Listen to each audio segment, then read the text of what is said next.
Hello, TOVA community. I'm Dr. Nina back for another episode of TOVA Tuesday. I am so honored to have one of our most prolific scholars and social justice advocates here with us today, Dr. Harvey White. Dr. Harvey White is an amazing person that really loves the Black community and has fought hard for those who are marginalized over his career as a professor, a city manager, and a public administrator. I think that, the purpose of the show is to educate our community about how we can live healthier lifestyles. And we've talked to social workers, we've talked to community service advocates, but now we have an opportunity to talk to a prolific scholar and a professor who has retired as associate professor at the Joseph Biden Jr. School of Public Policy and Administration at the University of Delaware, where I'm alumni. I am so honored to have Dr. Harvey White on our show today. Welcome, Dr. White. How are you today? I'm doing well. Thank you, Dr. Anderson. It's good to be with you. Thank you for inviting me. Thank you so much. And I had an opportunity to read your book, Mules, Mountains, and Mansions, The Path to the Last Garden. Everyone, this is a wonderful book. It has inspired me. Even as leaders and healthcare providers, we all have a journey and a life experience. And it was very empowering to hear your journey and experience, to know that I'm not alone out here. And there's times where we hit some bumps in the road, but it seemed like you were able to recover. And your sense of strong faith and spirituality seemed like it really helped you along those times that maybe have not been so great, but helped you to kind of readjust and move forward. But I also want to share that Dr. Harvey White, it comes from a humble beginnings as a sharecropper farmer in Alabama, and has risen to some of the most highest of public leadership post as city manager in Princeville, North Carolina, to being accepted as a Kellogg Fellow and a Ford Foundation Fellow with the Southern Regional Council. So we're talking to someone who came from humble beginnings, but had that sense of tenacity, courage, and resilience to move forward despite, the challenges as a Black man here in this country that he's all have had to go through. Dr. White, welcome. Talk about that. You come from humble beginnings, but yet you're so accomplished.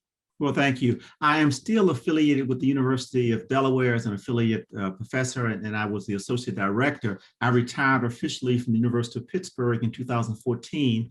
University of Delaware found I was in the area and convinced me to come to the University of Delaware. I stayed there actually for 6 years and ended my tenure at the University of Delaware as the associate director of the Joseph Biden School. So I'm delighted to be here in Delaware. But you're right, I've been blessed. I tell people it's not in spite of the fact, it is because I was from humble beginnings. It's because I walked behind a mule and a plow that I'm able to do some of the things I've done. It's because I went to an HBCU. It's because that I'm able to do today that I went through those things. Those things that I went through during my formative years on the farm, my years in college, my years in graduate school, those challenges.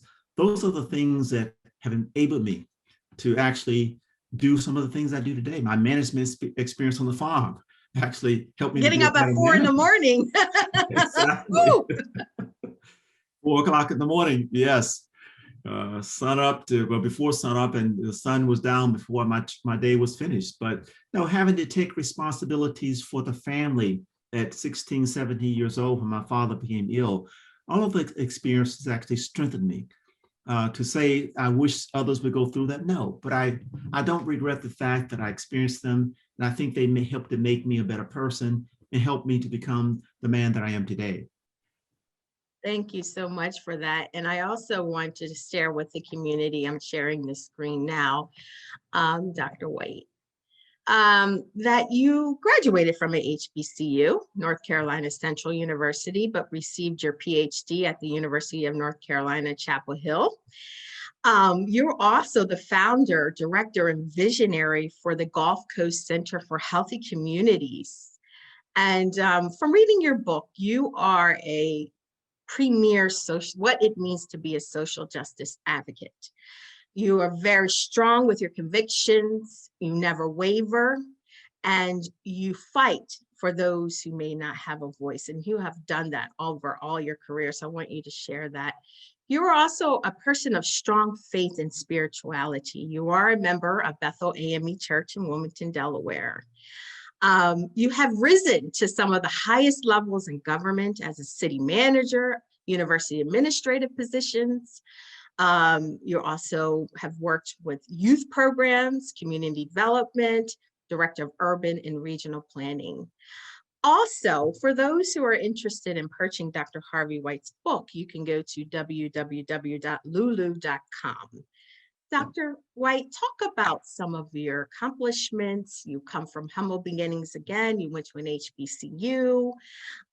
We could be here all day, but anything that just comes to mind that you want to just share?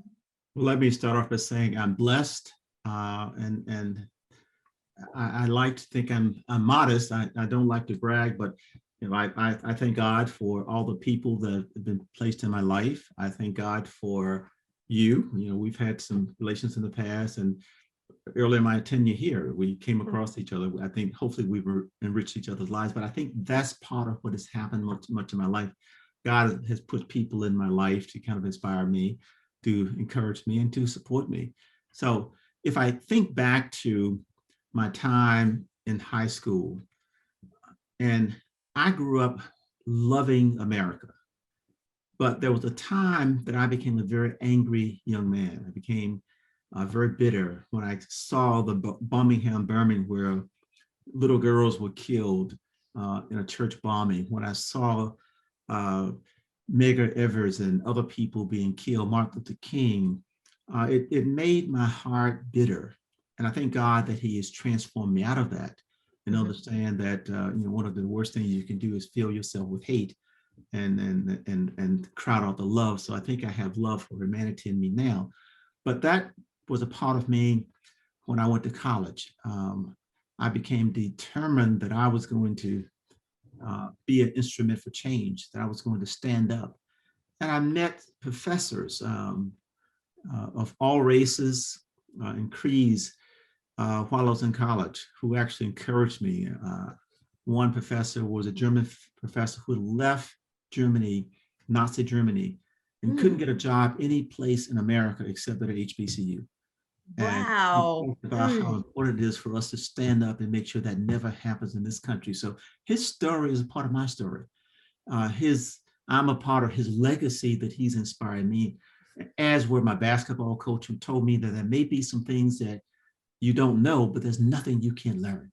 He also shared with me that, and others, that don't allow an impoverished environment to determine what you will become and can become, because that environment is not you.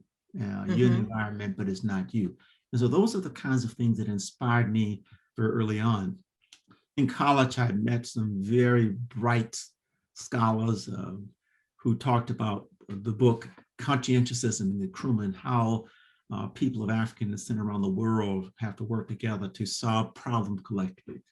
I see that happen again today, and not to disparage others, but to work collaborative, but understand that our problem is a global issue, it's a humanity issue, and that we need to work collaboratively. So I left college planning to get a PhD, planning to get a law degree. I went to college, and somehow in that I fell in love with philosophy and fell in love with politics, and decided though that I wanted to make a difference. Went home, and actually after college went to work in a factory. I worked my way through college every summer working in the factory, by the way. You've had some interesting jobs.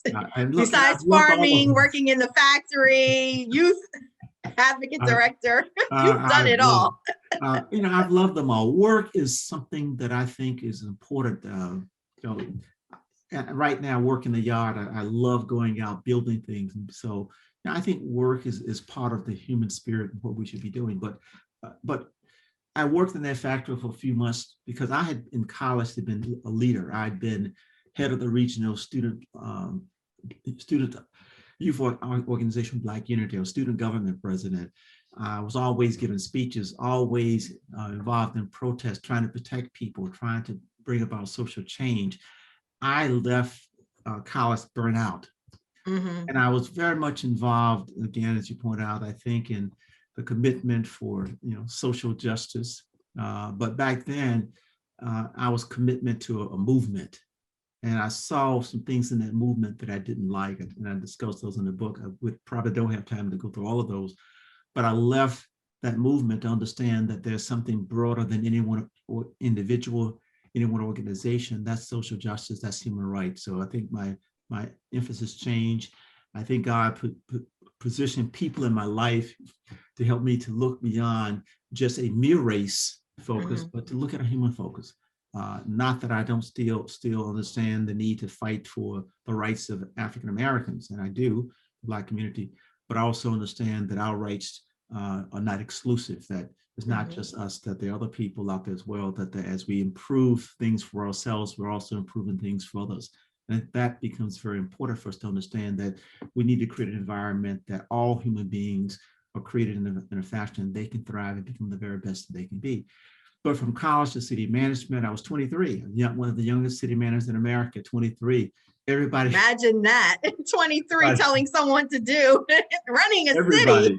Everybody was probably at least 15 years older than I was. And here this young whippersnapper coming in, being the manager, making decisions, having to fire people, which is the worst, the most difficult thing I've ever done, having to fire someone.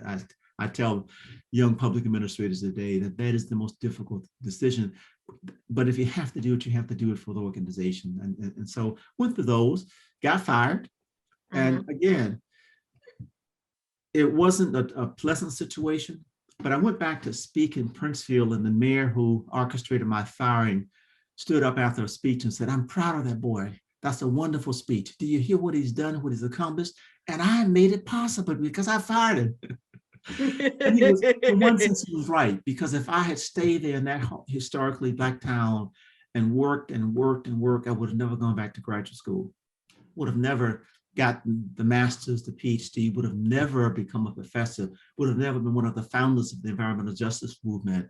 My work would not have been used by the EPA to set up the environmental justice program they have. So he's right. And I think God sometimes allows things to happen. He doesn't cause them to happen. He allows them to happen because he has another plan for us. I would have never gone to become a dean at Southern University if I hadn't gotten fired. I would not have been at the University of Pittsburgh. So yes, those things happen in your life for a reason. I think you mentioned, sunsets and sunrises. Yes. So let me not talk too much. No, this is great. So I wanted the community to know, what is a city manager? Because I think that most people don't know that. You have your mayor, your city manager.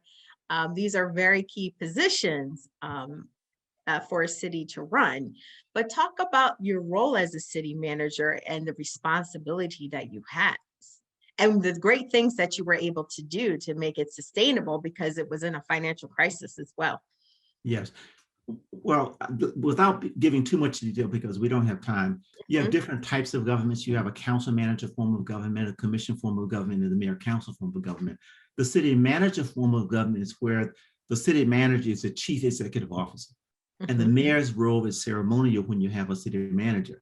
And so the manager, he's the person who makes the decision on a daily basis. He supervises the police chief, the personnel director. All those people report to him. In a mayor situation where you have a mayor council, where the mayor is a strong mayor, the mayor is the chief executive officer. So in different parts of the country, in Delaware, you have city manager forms of government where you have a part-time mayor and the city manager makes the day-to-day decisions. In Wilmington, the mayor is full-time. He runs the city. He is the chief executive officer. In Philadelphia, that's the case. But when you have smaller towns, the mayor will have another job, and he simply runs the council meetings, and the city manager is hired to make day-to-day decisions. So that is what I did. The interesting thing is I took a course in public administration. When I was hired, I knew nothing about what a city manager could do uh, or should do. But I had You taken a figured it course. out. I figured it out, but I was a fast learner. Yes. I did on-the-job learning. I became I went out. In fact, one of the things that they had to stop me from doing, once a month, I went out and worked with the sanitation workers to pick up garbage because I wanted to see what they did. I worked with the utility people on the lines. I became a volunteer firefighter. I became an auxiliary police officer. I did those things so I could learn the job. I did on-the-job training. Within 6 months, I knew the fundamentals of every aspect of the city. I also enrolled in a city management course at the University of Chapel Hill, and I became certified as a city manager. But no, making those decisions, looking at planning, street maintenance, the utility system, tax collection, making personnel decisions, all of those things of what a city manager needs to do or be able to do, or at least be able to have somebody who can advise them on how to do them. And so that's what I did very early on. And fortunately, I wasn't married, didn't have children, had a lot of time on my hand, and was a fast learner. And again, that was another foundation. Like on the farm, I learned some fundamentals. Being a city manager, I learned some fundamentals that have stayed with me throughout my career. What was the most rewarding part of the job? You left the city in a better financial situation that they were in. Besides learning the job as a city manager, you had some tough decisions to make, but you were able to get the resources that the city needs so that it was a little bit more sustainable than when you came in. The money piece was something that I feel good about. But the most rewarding thing, I think, during that period, not so much because I was a city manager, because I was young, I played basketball every day with the young people, what were the young people whose lives I touched. They have done some phenomenal things themselves. They have formed something called the Old School. They brought me back to speak a couple of times. I still have a connection with those young people. They still call me Mr. White. I go back. They tell their children and now some of them their grandchildren about me and the times we spent together. I spent all of my resources as a single man working with those young people. I took them on trips. At least when I got my check, I would hire a bus and we would go to Washington, D.C., go to Raleigh, go to the State Fair, go to the amusement park. I invested a lot of my time and energy and resources in those young people. And I'm just so proud of what they've done and what they've accomplished. Wow. Yesterday was my birthday, and many of them wished me happy birthday on my webpage. Happy birthday. So connect with them and think back the kinds of things we did. We started a business. They made dashikis and sold monies to raise monies to do things in the community. So I think back on those times very fondly in Princeville. Right. And you also have a fund, a program that is currently running every year. It's like a gathering. Can you talk about that? Well, we go back and every year they have what they call the Old School. And they raise money for scholarships for young people in the community. They try to, they say they try to emulate what I did with them, with the young people in the community today. So I'm very pleased that they do that. And I try to support that any way possible. So yes, I still do that. Of course, I try every place I've been to try to leave something, a legacy, and both financial and human. And I think Princeville is that. One of the young ladies who's in my youth group is now city council member. One person has been the assistant mayor. So they've done some phenomenal things. They in all walks of life. They're teachers. They're assistant superintendents. They're ministers. I'm just so proud of them. As I am with young people that I work with in college as well. So if you ask me what's my legacy, I think it's the people that I've invested in, my time and effort, my love, my compassion, my support, and the few dollars that God has blessed me with. Thank you, Dr. White. It seems as if you invest a lot of your resources in human capital, that you value humans as and their potential to become the best that they can be, which is a lot different than other sorts of mindsets and models of how in which we work and also interchange with commerce. But, I'm telling you that when I read this book, it just, you were so open and honest about your challenges, but also the moments of great um, accomplishment. But the journey was like this. It's like that. But I thought that it's important for you to share because some of the things that you experience, you seem to have a strong sense of faith to get you through those times. Can you see the screen? I see you and I'm on the screen. I don't see your. Okay, so I'm going to go back. I'm going to go out and then go back in. It seemed as if that you have a lot to share about how to pursue your divine destiny. So I wanted you to talk about that because you have contributed so much to the community and the society, and everybody has the ability to do that at some extent and to bring the best out of every individual and their strengths and their weaknesses. How do you mold them to become leaders and of the future in so many aspects, whether it's in government, like you said, some of your students have become preachers, to leaders of organizations, to social justice advocates. So from your book, Dr. White, some of the things I think of you as a prolific scholar, but also philosopher, and also a person of strong faith. And I wanted to share some of the quotes that you have, that I have read in the book that just stood out to me. And I want you to share with our community about how they can pursue their divine destiny. Nurturing our gardens, life plans requires time and attention. I see you as a person that has planted a lot of seeds. Mm-hmm. Giving more of oneself to others and inspiring others to be their very best as a human being is our purpose in life. Sunrises represent new opportunities, experiences, and directions. Sunsets represent opportunities for recovery, reflection, restoration, and renewal. Life lessons up and down mountains. I want you to talk about that and your trip to South Africa. The journey of getting up the mountain for the dinner was just as treacherous as going down. So talk about those things, Dr. White. Well, one of the things that we do when we talk with young people about financial planning, we say that there's something called deferred gratification, that you need to put off some of the immediate gratifications and invest for the long term. That if you put them off in the immediate, they will multiply and then become more plentiful in the future. So we call that in sociology deferred gratification. Mm-hmm. The garden experience is about you and how you invest in yourself, things that are going to make you more productive in the future. If you are in college and you study a lot and you do all the assignments, you're not going to have as much time to socialize. And so that's an investment in you. That's the gardening in yourself. That's the same thing with the physical garden.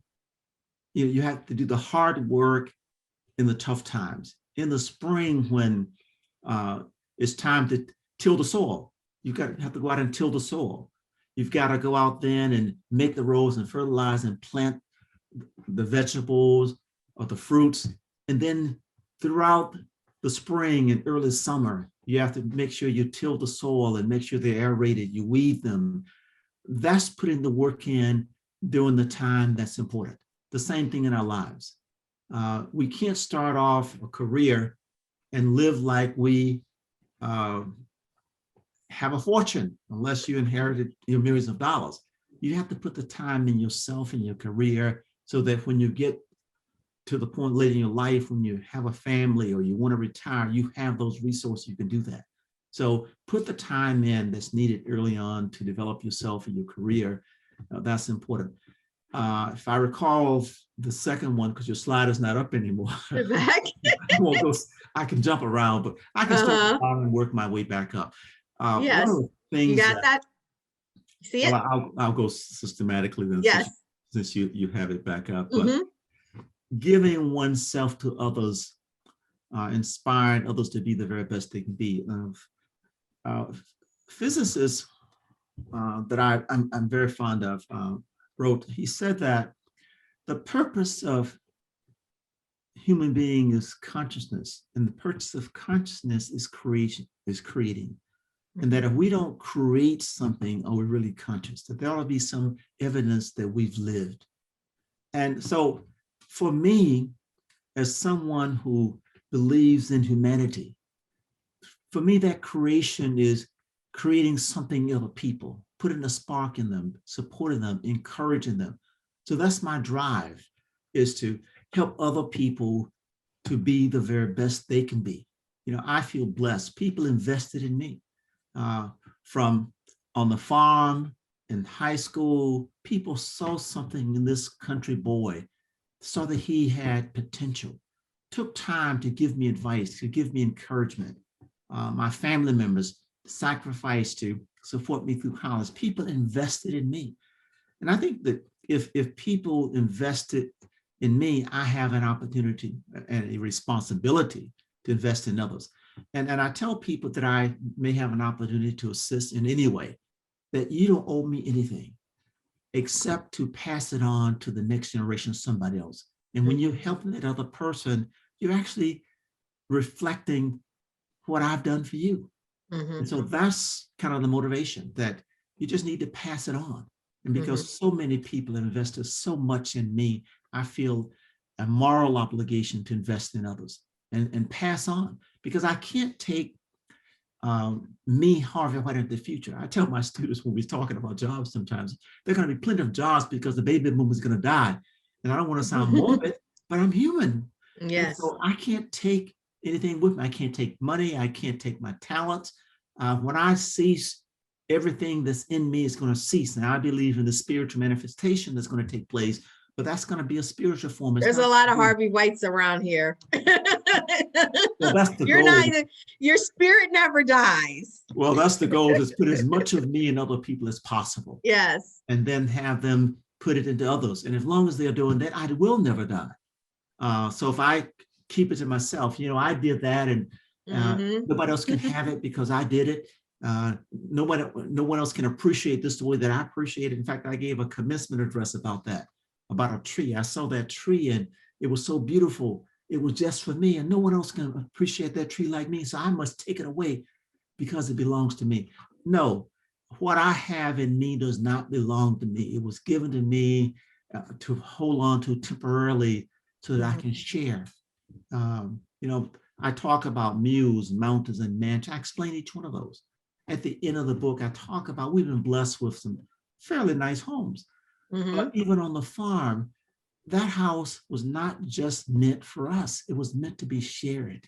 And so part of what we do, and we've done throughout my wife and our career and life together, we've always been host families for others. We have children that have come to live with us for years from other countries that we international students. Yeah. And so and American students as well. But we believe that, and she has the same passion, that God didn't bless us just so that we can enjoy this in our lifetime.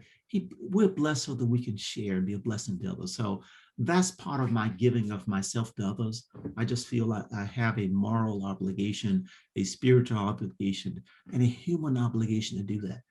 Relative to sunrises and sunsets, you know, when the sun rises in the morning, it's a beautiful sight. Yes. In the evening, it's dark, and you know, sometimes it gets scary.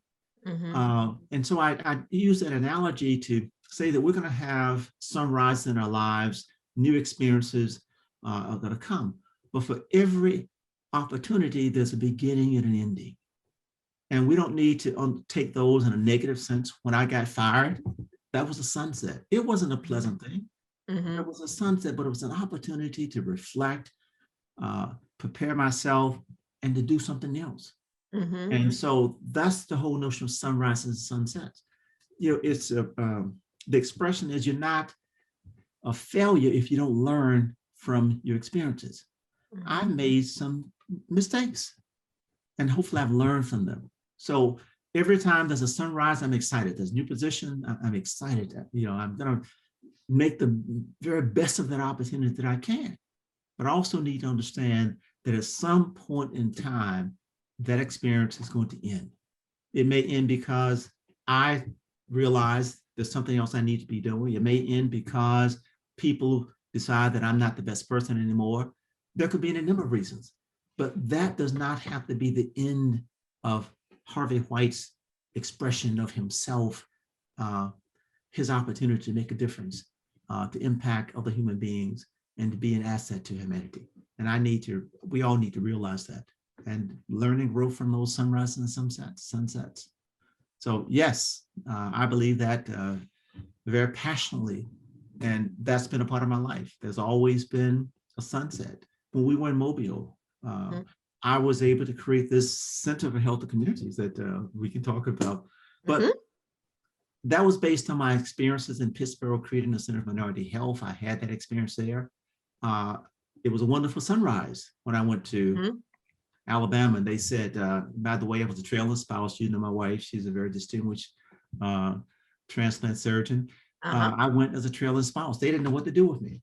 So they said, what do you want to do? I said, well, I helped create the Center for Health Communities at Center for Minority Health in Pittsburgh. Let me try and do that. People in Alabama have worse health conditions and greater disparities in Pittsburgh. So that was a sunrise for me. And it worked, phenomenally well. I raised quite a bit of money. I became a very active person in the community. I was co-chair of the new First Black Mayor's Transition Team, very active. I was president of Senior Citizen Services. We raised $2 million to create a state-of-the-art exercise center for seniors. We did some wonderful things. I was on the Community Foundation board, but that situation was not the best situation for my wife. And so it became necessary for that to be a sunset. I didn't understand, but it was a sunrise coming to Pittsburgh. In fact, you mentioned to that winter. You go to very brutal winters as well. But you talk about that in the book. It's interesting. I tell them, I came to Delaware to retire, by the way. And I said to Pastor Beeman, I don't need any position in the church. I've been a steward for 20 plus years, but I'm active in the church and Sunday school teacher. I've been assistant superintendent, a steward. I've been very active, and I still am, hopefully making a contribution. But I look at that and said, oh, and people say, why do you leave? You raise all that money and you create the center. But it was time to go. It was time and that there was something telling me, and it wasn't a good fit for my wife. It was time to go.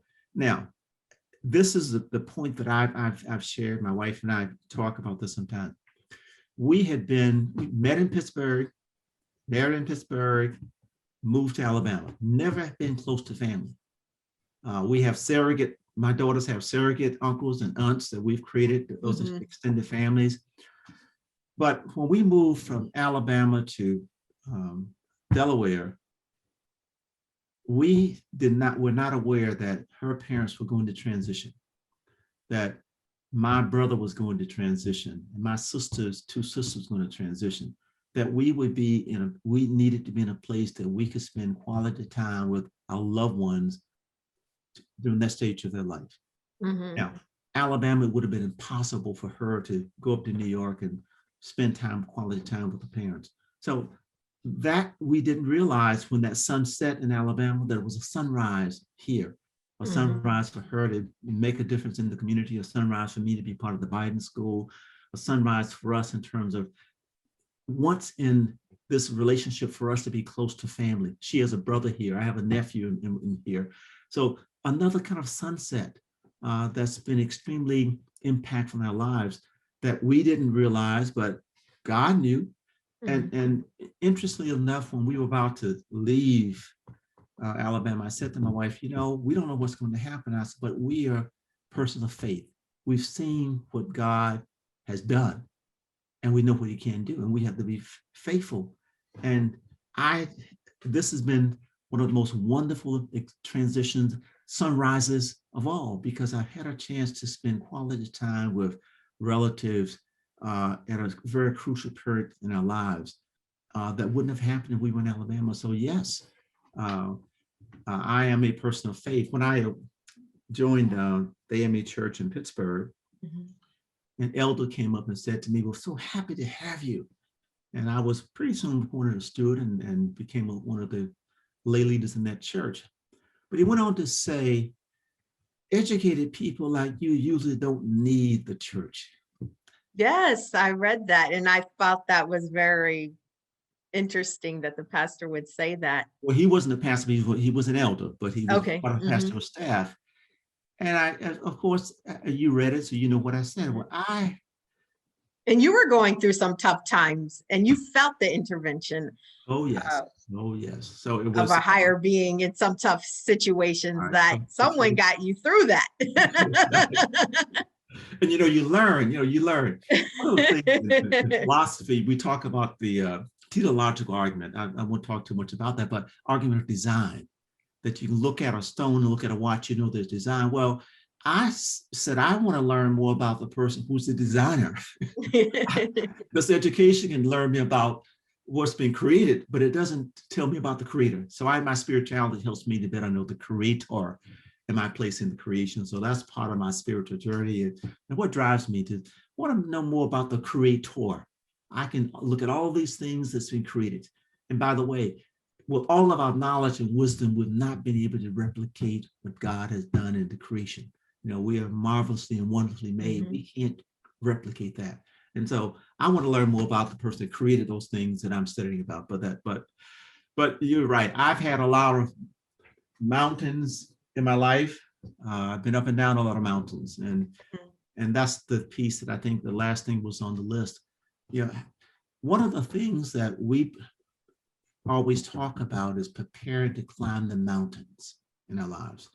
And that's important. And then we get to the mountain, talk about the mountaintop experience, whether we're talking about spiritual experience from religion, whether we're talking about a career experience and being at the top of our professional careers. We climb those mountains, we do the things, we do the preparation necessary to get to the top. And the sole understanding that I think we need to be aware of is that, yes, we can climb the mountain. There are two things we need to be prepared, by the way. One, as you climb up the ladder, don't make sure you're climbing up the right building. Don't get to the top and find that you've climbed the wrong building. You climbed the wrong mountain. But once you get to the top and you experience that and you live in that gratification, as with everything, there's a sunrise and a sunset. And we have to also go down the mountain as well. And one of the things in climbing, and I've climbed some pretty tall mountains, Mount Kenya, Kilimanjaro, Mount Massey, and Lead Mountain. And so I've climbed some physical mountains, but the figurative mountains as well. And one of the things I've learned in mountain climbing, real physical mountains, is you have to prepare to climb the mountains. I've done rappelling on mountains, and you have to prepare. But one of the things that you have to understand, that you can climb up the mountain, you need a certain set of skills, but you also need skills to climb down the mountain. And we tend to prepare for going up the mountain, but not down the mountain. Most injuries occur going down the mountain, which you had shared. It takes a different set of muscles. Going down the mountain, you have to be more agile. So you're pulling up, that's one set of skills, but going down is another set of skills. And what we don't do sometimes, and why when things happen in our lives, it's so devastating, because we haven't prepared for going down the mountain. We've always prepared to get into the mountaintop and staying on the mountaintop and having that mountaintop experience, but not when that mountaintop experience is over and you have to go down the mountain. What is it like? I heard a sermon once, a very prolific sermon, and the person said, we don't live on the mountaintop, we live in the valley. And we can climb the mountain, and we ought to climb the mountain. It's a wonderful experience, but we live in the valley. And we have to be prepared to get down from the valley, down from the mountain, and live in the valley, but we have to get down. And so that's a different set of preparations. And so, yeah, going up and down the mountain. So in the book, I talk about literally driving up the mountain. And I did. I was frightened. It was something that living on this flat plane did not prepare me to do. And when I got to the mountain, I became very confident. I made it. I drove up the mountain until my colleague and friend said to me, but you know, it's more dangerous driving down the mountain than driving up the mountain, because it's easier to lose control. If your car stops and you lose your brakes going up the mountain, you'll roll backwards, but you're likely to ride it, stop. But going down the mountain, if your brakes fail, you're probably going to have a very tragic situation. So yes, you have to prepare to do both. So my life has involved a lot of mountains and a lot of up and downs, and each experience has made me much stronger. Yes. Thank you so much, Dr. White. I also want to say that you did mention about the Center for Healthy Communities is that it provides full scholarships for students that want to enter the medical profession. And those students are also obliged to go out and serve the community. I think that's just fantastic. But also, you are a very supportive husband of the first African-American female kidney and transplant surgeon as well, to be supportive, a supportive husband to allow your wife to thrive as a top transplant surgeon is remarkable. And sometimes you may have had to be in the background. You may have had to go to Pittsburgh because the opportunity presented better for her, but you made it work for you as well. Can you talk about that? Because I'm sure, I can't imagine her journey, but the lives that she has transcended, those who have had to go off dialysis, like my father-in-law, she actually did his kidney transplant. And I was in the waiting room at Christiana Care, and she was able to get that kidney in, and he was a little difficult, and she did, and his life is so much better for it. So I want to say thank you, because behind every strong woman is someone of a man that is actually there to support her. She wouldn't have been able to do it without you. Well, I don't take credit for her success. We've had mutual reinforcing careers. She's been very supportive of my career, and I've been very supportive of hers. Fortunately, except when I was in Alabama, I stayed out of medicine. But you were sort of in medicine. You were creating the new doctors, future doctors. Twist on the medicine piece, but no, she has had a phenomenal career. And when I met her, she was finished her residency, and God sent me to Pittsburgh. I was planning to go back to Southern, where I'd been dean. But circumstances made it possible for me to stay there. She stayed there. We met, we married. And very short romance, by the way. By the way, the story in the book I tell about how a medical student that I befriended from Louisiana called me and said, "I found your wife." Yeah. But no, the couple of things I would say. One is, we talked earlier about my purpose of helping other people be the very best they can be. And I think that applies particularly to your helpmate. And it's my job to help her to be the very best she can be. And I hope our relationship reflects that I've tried to help her to save as many lives as possible, to be as impactful as possible. And I think she's done the same for me. What made it easier is that at 23, I was city manager. I've been, student government president. I've been a national leader while I was in college. I'd been a dean at Southern University when I met her. So my career was pretty far along when I met her. And so it's easy for me then to look back at this young surgeon who just started her career and say, how can I help her? It took me 20 years to convince her to write her book. And I read Dr. Scandalberry's book too. And so she wrote a book. But that's part of what I think, one, as a husband, but as a human being, I have a moral responsibility to do is help others to be the best they can be. And if I can't help my wife, who am I supposed to help? Exactly. And so that's part of, I think, the joy I experience every time I see her getting an award. I revel in that. I tell the story about when I met her, where she was. I tell her, I don't tell other people. So it's a little secret how nervous she was to make a speech, and I had to help her. She doesn't even come to me. She has to write a speech now. She doesn't run it by me. So I've seen phenomenal growth in my wife, and I'm so proud of her and what she's done, what she's doing. I'm not sure if you're aware, but she's being honored by the Delaware Historical Society as a Delawarean for 2021, about 2021.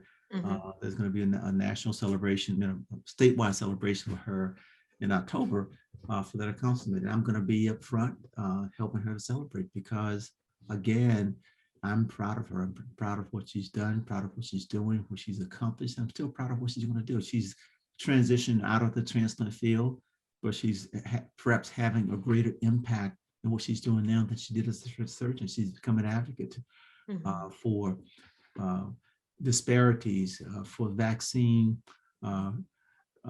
how there's disparity, how we have to make sure that there's equity in the distribution of vaccines, and how we have to address other health disparities. She has become an advocate out there. And again, I'm excited to see that aspect of her career as well. Well, Dr. White, we could be here all day. I mean, I've had opportunity of working with you and just being so inspired by your work and some of the things that we were working on as well. But, you're still fighting for social justice issues. And, we talked a little bit about artificial intelligence. We talked about biotechnology and gene editing. As you know, there is a gene therapy transfer as a potential universal cure for sickle cell, but that's not without long-term effects that are still unknown. And so our community is really concerned about some of the bioethical issues around gene therapy. But it also seems as if the digital age is here. And the next step is to use robots, artificial intelligence to replace labor. And even some of the service industry jobs pre-COVID are now gone. And so it seems like there's a shift and how our economy and commerce is moving. But we discussed that there's some concerns and dangers for that because it leaves out, as you said, you invest in human beings. I invest in human capital. We sort of see that you lose humanity, a sense of humanity, if you replace humans with robots and machines. That gray area of consciousness, the gray area that nothing is ever black and white in this, and how we move through life or in our working environment. So what I want you to do is talk about that. I don't know if that's going to be 20 years from now.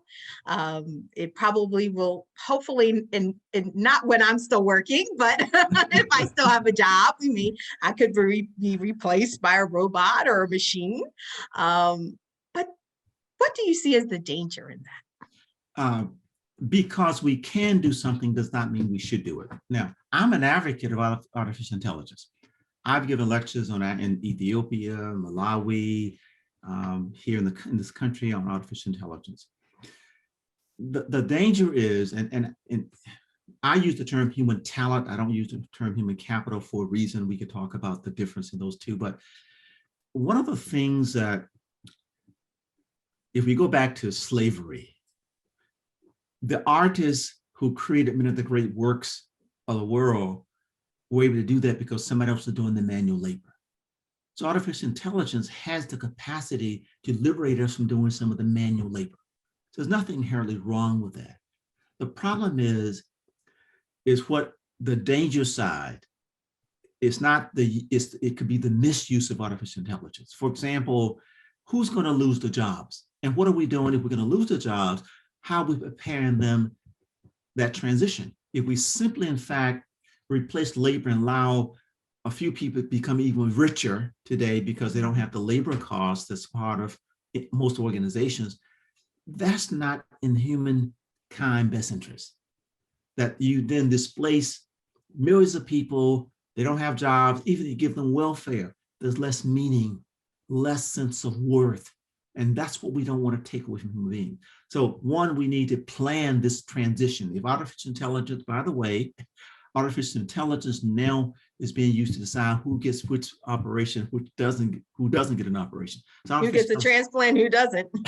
Kidney or liver or heart. Done, artificial intelligence. So now here's the danger, the other side of it though. People of color in general, African Americans in particular, and this is my lecture in Africa in particular, are not putting in the intelligence in the robots and the machines. And those machines are going to reflect the values of those who are programming them. Mm-hmm. And so what my argument is that one is going to displace us in a way that's going to be a disparity. Because even if we look, and by the way, even in, I do talent management, even in the field of human resources, the first round of applications are usually done in many organizations by artificial intelligence. They've got a program that would eliminate the people who don't meet certain criteria. So how you program that system to select the applicants, you put those values in that system. And if we're not part of the ones putting the values in the system, then we're going to get eliminated. So that means we're going to be impacted in a despairing way. If I say you have to have a degree from Harvard, or you have to have a master's in a certain field, I'm actually discerning who's going to be considered. And the machine is simply going to do a much better job than human beings do at discriminating. If I put my prejudices into the program, those prejudices are going to be reflected in artificial intelligence. I was in South Africa where I first got involved in artificial intelligence when the professor said, artificial intelligence, something called the fourth generation, the fourth industrial revolution is what they're talking about here, is programming people and programming automobiles to be autonomous drivers. And those autonomous drivers have been programmed by people from Europe. And those, if you're walking down the street in New York, you're more likely to get hit by an autonomously driven vehicle because the person who programmed the vehicle is going to program the car to recognize European features. Mm-hmm. So if we're not involved in programming the vehicle, we're likely to be more likely to get hit and run over by the vehicle. There are all kinds of ethical decisions in just automobile programming. If the automobile is autonomously driven and it has to make decisions, does it hit the pedestrian or hit the other car? All those decisions are being made. We need to be involved in programming and putting the intelligence in the artificial machines, the robots. We're not involved in that, so we need to be. Big data is the piece that's out there that's put into the robots. We need to be involved in creating the big data. People create data on us. Mm-hmm. The data's been not created by us. So that's another whole lecture. I don't want to go too far. Yes, we can invite you back on the show to have a discussion on that as well. I have some thoughts on that as well. Service to the robots. So, but the other question was by biogenetics that you mentioned. Mm-hmm. Again, I am a proponent of taking knowledge as far as we can take it. And I think being able to use gene therapy for sickle cell is gene therapy. That's how we have that technology for the vaccine for the coronavirus, right? All of that's wonderful stuff. But we also have the capacity in gene therapy to determine what human life looks like, how tall, the color of your skin, eye color, all those things could be manipulated. And it's important then for us to understand the question of ethics. Just because I can do something doesn't mean that I should do it. Do I have the right to determine what human features should manifest themselves in society? Because if you allowed it to be Hitler's decision, everybody would have blue eyes and blonde hair. Mm-hmm. And so I think if you get to the point that we don't look at the question of, are there some human characteristics that we should not allow gene therapy to impact, that's an ethical decision. Because we can talk about eliminating certain features in humanity. I think it's fine to talk about health issues that's going to make human beings live better quality of lives. But we start talking about ethics or what we talk about beauty, aesthetics in human beings, that's a moral question for me. Should we have a right to say that everybody should be 6 feet tall? Everybody should have thin lips or big lips? Do we have a right to say that? Nature created diversity for a reason. And to the extent we start playing with those human traits that nature created, I think we're trying to do something that only God has a right to do, which will ultimately lead to our demise, I believe. Again, I know we don't have too much time, but it's important for us to question simply because we can do it, should we do it from a scientific perspective? And so there are questions that I think this generation of young scientists and activists are going to have to address. Right. From economics to artificial intelligence to biotechnology. I have been a social justice activist, starting with college and the environmental justice movement, health disparities. Racial justice is important. This dilemma we're having now with policing, those things are important. We need to fight them. But what's happening, and we need to understand this very clearly, the oppression is becoming more sophisticated. Yes. It's not the overt oppression that future generations may have to worry about. We can outlaw what the police are doing right now. We can solve that, but we didn't make sure that as technology becomes more prevalent, that the oppression does not take on a technological orientation. And I think that's what this generation needs to be very vigilant about.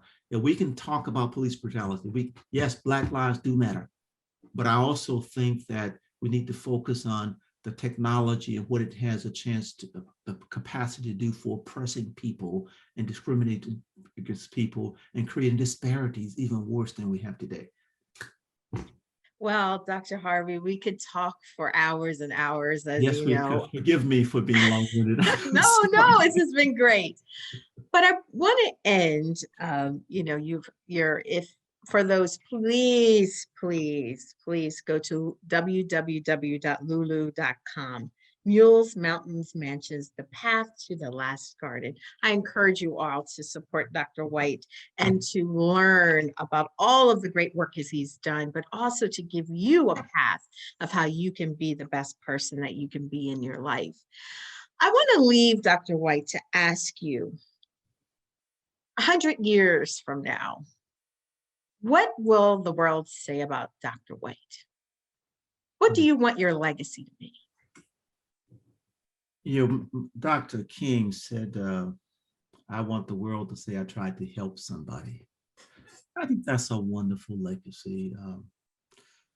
But I want people to understand that God gave me some opportunities.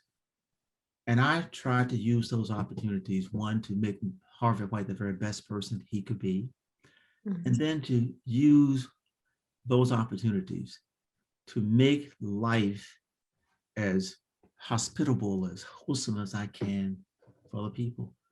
That I try to give something back. I try to share of myself. And I always, in any presentation, my classes and all, I tell people, I want people to believe. And if nothing else, believe in yourself.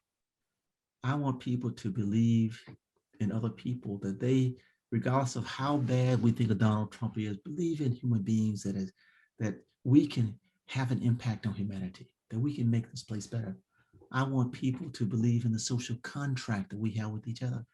And I believe the world needs that at this point in time more than perhaps any other time. Because I've traveled to 7 continents, Dr. Anderson. I've not been to Antarctica. I don't like cold weather, so I'm not trying to go there. But I used to be very anti-American. What I've learned is that, and we could talk about this for a whole another hour. But come on again, I'm bringing you back on. What I've learned is, in spite of this place is racist, sexist, it's homophobic, all those other isms out there, it still is the best place I've been. And the world still looks to us to set the example. And I hope my life and how I live and what I write sets the example. Here's why. The world needs to know that there's a place somewhere in the world where Black folks, white folks, Asians, Christian, Jews, Muslim, Hindus can worship freely and interact, that we can value and appreciate each other for our differences. I think the world needs that. And we then as human beings need to create that space. And I hope that my legacy is that I help to create in some small way that space out there, that we can see the manifestation of the social contract where government does for people, where we actually do things that are in the best interest for society. As a public administrator, as a professor, as a father, as a friend, as a mentor, I hope that's my legacy, that I've somehow inspired us to be more cohesive as a society, that we look at each other and can see the value that we bring to the table in our differences. And I hope people can see the love that I have for humanity, that all of that animosity that used to be in me, that God has filled me with love, and that I try to express that in every way possible I can in my interaction with people. And even those people who sometimes have animus towards me, I still say that's something, that's a product that God made, and I'm going to love it. I'm not going to love, I'll love the person. I won't love the behavior, but I love the person. And that's what I hope the world sees, is that as Dr. King said, I tried to help somebody, that I used what God gave me to the best that I could. Didn't leave anything on the table at the end of the day, that I gave it all. So thank you so much for allowing me to be here with you today, for sharing, and continue to do the great work you're doing, Dr. Anderson. I admire the work you're doing and your zeal for doing it and your commitment to do it. And if there's any way I can be helpful, please don't hesitate to call. Thank you, Dr. White. I am so just taken aback, and I know that our community really respects and appreciates your journey, and I'm so happy that you joined us today. Before I close, I just want to let everyone know that they can go to TOVA Health TV and visit our website at www.tovacommunityhealth.org. And you can listen to this interview with Dr. Harvey White and others. If you like the content, please make a donation to our Cash App at $TOVA Health, or PayPal at contact@tovacommunityhealth.org. Again, I want to thank Dr. Harvey White for coming on TOVA Tuesday today, pursuing your divine destiny. I think we're all energized and ready to move forward, being that we're going to have sunsets as well as sunrises. Thank you, Dr. White. It's been a pleasure having you today. Thank you. Take care. Mm-hmm.